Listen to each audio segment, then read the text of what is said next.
Hello everyone, welcome to the Arya tutorial. आज हम सीखेंगे इंटरेस्ट ऑन डिवेंचर्स क्या होता है एंड उसकी general entries. So let's start. सबसे पहले इंटरेस्ट ऑन डिवेंचर्स एक चार्ज अगेंस्ट प्रॉफिट होता है। मतलब चाहे कंपनी को प्रॉफिट हो या लॉस हो, हमें ये इंटरेस्ट देना ही होता है। सो इसीलिए इंटरेस्ट ऑन डिवेंचर्स जो होता है वो चार्ज अगेंस्ट प्रॉफिट होता है।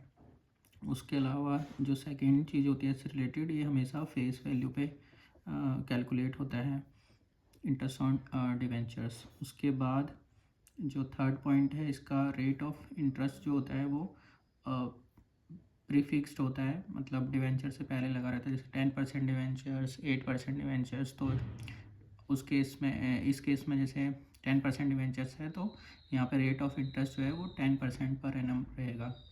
और लास्ट पॉइंट इससे रिलेटेड होता है कि जो ये इंटरेस्ट होता है इसको आपको ट्रांसफ़र करना होता है प्रॉफिट एंड लॉस स्टेटमेंट में as a expense year end पे। सो ये थी इंटरेस्ट ऑन डिवेंचर से रिलेटेड कुछ पॉइंट्स और क्या होता है।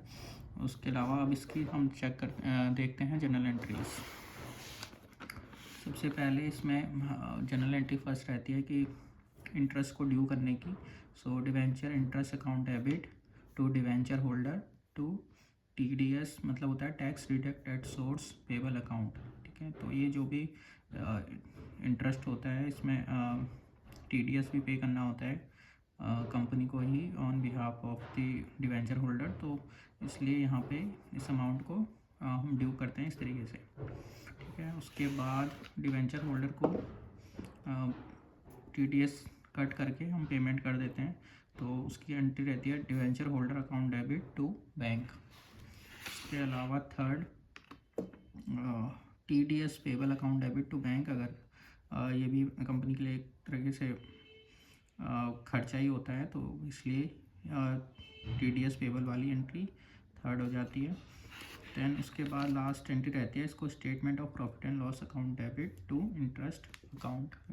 जो भी इंटरेस्ट आता है इसको हम ट्रांसफ़र कर देते हैं प्रॉफिट एंड लॉस अकाउंट में। सो ये था इंटरेस्ट ऑन डिवेंचर्स क्या होता है एंड उसकी जनरल एंट्रीज। आई होप आपको अच्छा लगा होगा। अगर कुछ समझ में ना आया हो तो आप कमेंट में पूछ सकते हैं। And thank you for joining me today. If you found value in our content, don't forget to hit like a notification bell. Keep learning. I will see you in next video. Thank you.